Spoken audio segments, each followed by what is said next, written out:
3 seconds. The mountain held its breath. Staff Sergeant Rachel Hayes and her sniper team had been trapped in the abandoned station called Frostpoint Echo for 70 hours, pinned by a blizzard that erased sky and ground alike. They had survived on melted snow. Ration bars snapped into halves, and the stubborn heat of 4 bodies refusing to surrender. Their radio had died on hour 12. Extraction was impossible. Now, as the wind finally eased, Rachel's frozen fingers steadied her scope through the clearing haze. Movement emerged 10 enemy soldiers in white camouflage, fanning across the valley, searching systematically for them. Her blood turned colder than the air around her. "The hunt is coming," she whispered, cheek welded to the M2010's stock, and, for the first time, her team understood being trapped in concrete and snow was not just survival. It was the beginning of an ambush. 30 seconds earlier, the storm had still clawed at every seam of the station. Rodriguez rationed the last canister of heater fuel, his breath fogging the dim light. Walsh checked each man's hands for frostbite, forcing warmth back into blue knuckles. Chen bent over the lifeless ANPRC-152 ice cracking off the casing, muttering. Still nothing. Antennas buried. The storm had devoured their only link to base. Rachel kept them on a brutal rhythm: 2 hours watch, 4 hours rest, gear checks every cycle. They shared sleeping bags, traded body heat, whispered encouragement between shifts. Every small act was the difference between endurance and collapse. 70 hours earlier, it had been simple. Insert. Establish the observation post at 8,200 feet. Monitor enemy supply routes threading mountain passes. The weather station concrete walls, narrow slits for glass, looked perfect, sheltered from the wind, high enough to see every approach. Standard duration 72 hours. Extraction regardless of weather, routine. Her team was built for it. Corporal Daniel Chen, spotter in comms, genius with wires and signals. Sergeant Amanda Walsh, medic first, marksman second, battle-tested in 3 winter campaigns. Corporal Miguel Rodriguez, logistics and security, always where danger might seep through.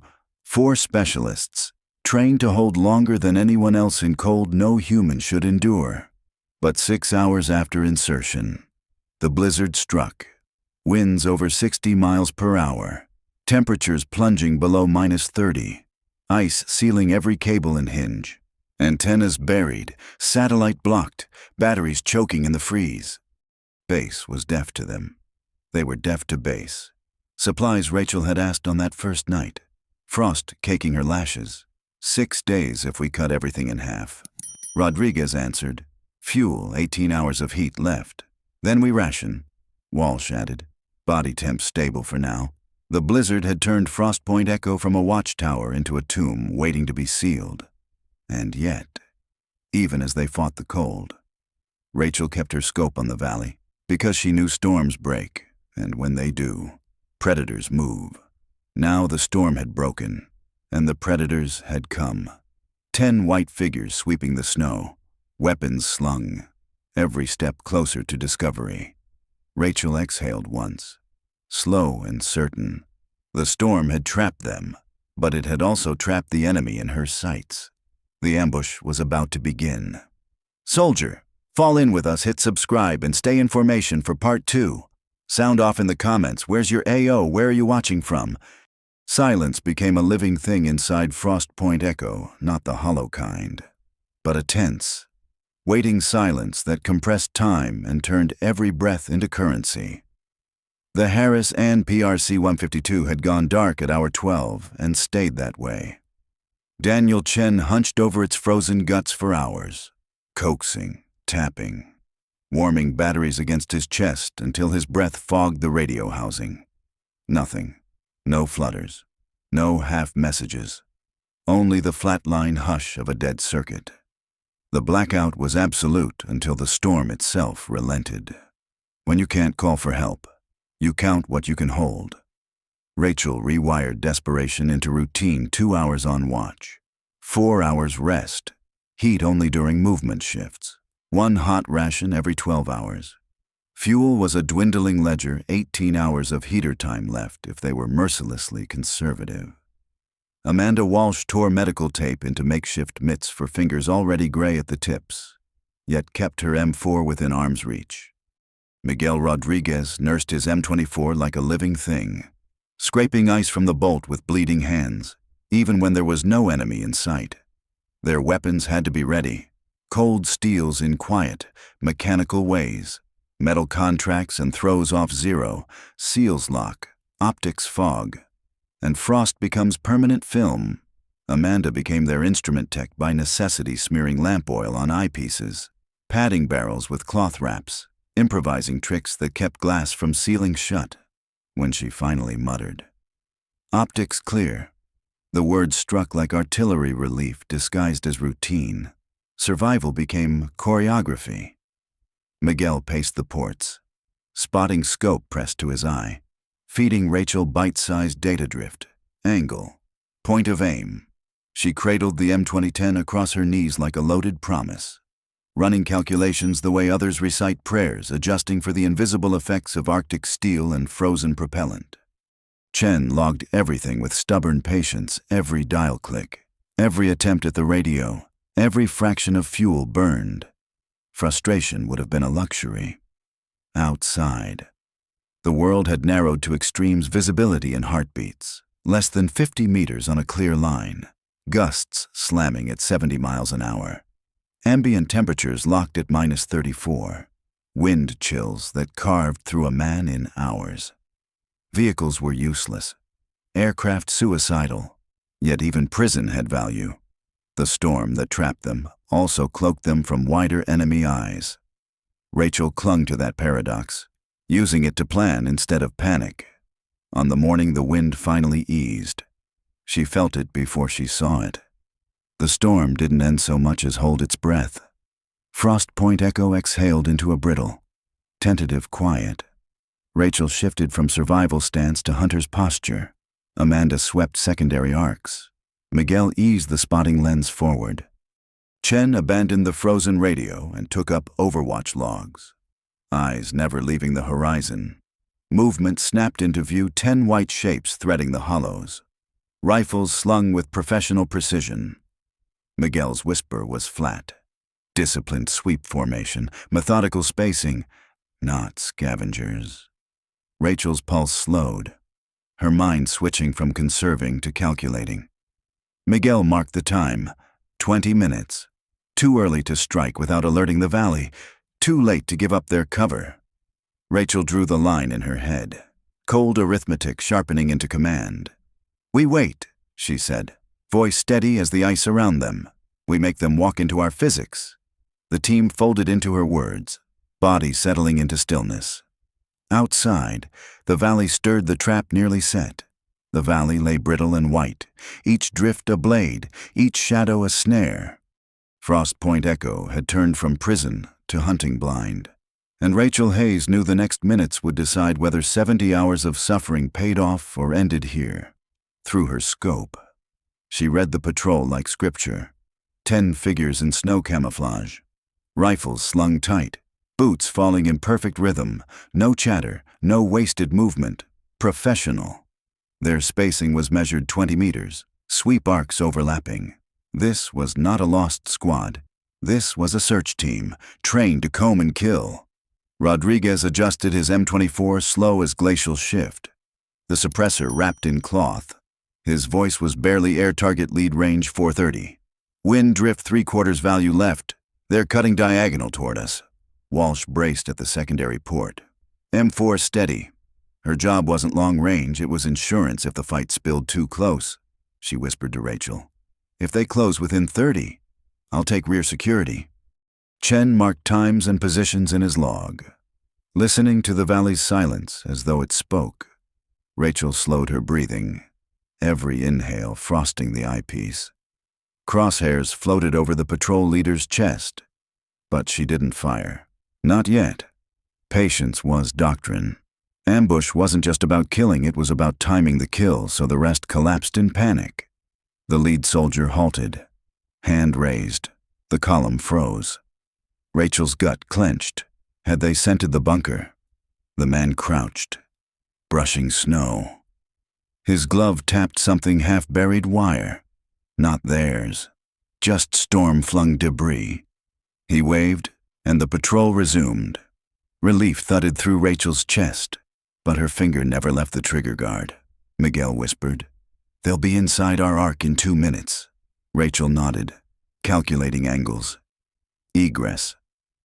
The storm-scoured valley behind them. No retreat, only execution. She whispered command. Rodriguez first shot. "Drop the lead. I'll follow on the second. Walsh, lock arcs." Chen, eyes on horizon for reinforcements. 4 affirmations murmured in unison. Like a creed. The patrol entered the kill zone and open stretch. Bare of cover, snow flat as paper. Miguel's breath stilled. His trigger broke like a snapped icicle. The M24 coughed once, suppressed. The report swallowed by lingering wind. The lead soldier collapsed into white. Rachel fired a heartbeat later. Her M2010 thundered, even with suppressor. A deeper crack echoing across stone. A second enemy folded sideways, rifle spinning away. Confusion rippled the line, some dropped prone. Others swung rifles frantically at phantom directions, their discipline fractured under invisible blades. Walsh pressed her cheek to the stock. 2 trying to flank left. "Permission, take them," Rachel said. Her bursts were short. Precise 2 figures staggered and fell. Snow exploding crimson. The patrol was down nearly half before they'd fired a coherent shot. Chen's voice cut through. Sharp. Radio intercept fragmented call. They're trying to reach higher, that was the danger. If command realized a patrol was wiped, more would come. Rachel snapped her bolt. Chambered another round. Then we cut them off before they finished the sentence. Through her scope. The last survivors scrambled for rocks, panic breaking their spacing. She felt the storm's silence close around them, the valley holding its breath once more. This was the moment where ambush became massacre or survival became siege. Rachel exhaled and squeezed. The valley lay hushed, rifle echoes swallowed by snow. The last enemy fighter crumpled where Rodriguez's suppressed M24 had cut him down, their white camouflage blending into the very shroud that betrayed them. Walsh swept the ridgeline through her scope. No movement, no survivors.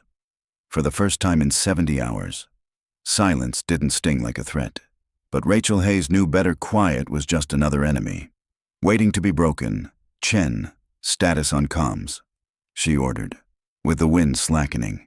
Chen rerouted power and thawed the mast, bringing the ANPRC-152 back to life.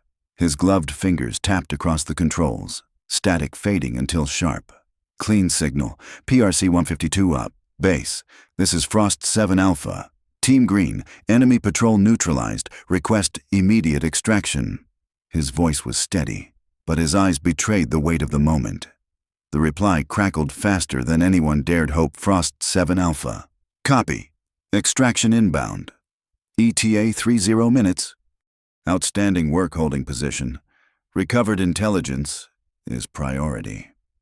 Rodriguez let out a long breath, fog curling in the cold air. Walsh allowed herself the briefest grin before returning to Overwatch. 30 minutes. 30 chances for everything to go wrong. Rachel pressed the team back into rhythm. Rodriguez. Secure the intel. Walsh. Eyes on glass until we see rotors. Chen. Monitor frequencies. No surprises. Her tone was clipped, practiced, but her gaze flicked to the table where Rodriguez spread the captured documents. Snow-stained papers revealed maps with American outposts circled in red. Reconnaissance notes lined with alarming precision. Radios tuned to frequencies they hadn't even known were compromised. And folded in a bloodied envelope, orders detailing coordinated patrols across the region. This hadn't been luck. Someone had sent the enemy straight to Frostpoint Echo. Rodriguez shook his head as he catalogued. Voice low. This isn't random. They knew where we'd be. Somebody's been feeding them, or they've got eyes we don't understand yet. Rachel's jaw tightened. The intel weighed heavier than the storm ever had.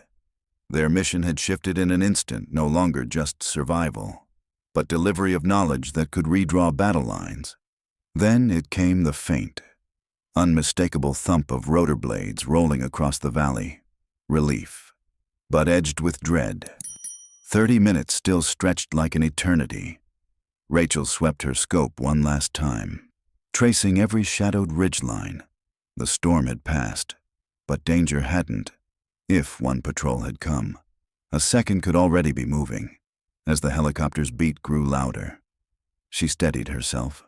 They weren't just survivors anymore. They were couriers of intelligence. Enemies would kill to erase. And in that moment, Rachel understood the longest half hour of their lives was about to begin. The thump of rotors faded into the mountains, leaving only silence and the raw imprint of 70 hours unbroken. Frostpoint Echo was behind them, but the storm had carved itself into every fiber of Rachel Hayes' team. What they endured wasn't just survival. It was the fusion of discipline, trust, and willpower, forged where nature and enemy both demanded surrender.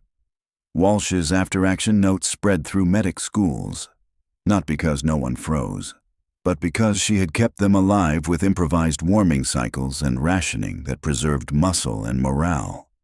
Her ingenuity became a case study proof that a medic's creativity can outlast the cold when supplies fail. Chen's logbooks entered intelligence handbooks. He showed how to strip sensitive gear under blackout, coax storm static into carrying fragments of signal, and keep comms secure when the world turned to white noise. His methods became lifelines for recon teams who would one day face their own silence. Rodriguez's sketches circulated through counterintelligence briefs. He mapped enemy grids, marked the cracks in their sweep patterns, and proved how fast discipline breaks once command and comms collapse. His lines on paper became shields for others, and Rachel quiet. Relentless remained the gravity that held them together. 6 weeks later, under sterile lights, a bronze star pinned to her chest meant less than the memory of faces in the dark. Leadership, she knew, was not about medals but about carrying lives and refusing to break beneath their weight. The station itself vanished beneath snow, but Frostpoint Echo lived on in classrooms, in briefings, in stories whispered from bunk to bunk. Cadets studied it not as luck, but as proof that endurance, sharpened by training and bound by trust, can defy both nature's fury and the enemy's pursuit. The blizzard had tried to erase them. The enemy had tried to outmaneuver them. Both had failed. Their 70 hours became a beacon victory measured not in kills or medals, but in standing unbroken when everything conspires to shatter you. The harshest storms don't always come from the sky. They come from doubt, exhaustion, and fear. But those who refuse to bend become proof that determination outlasts any blizzard, and true victory is measured not by survival alone, but by what you bring back for those who follow.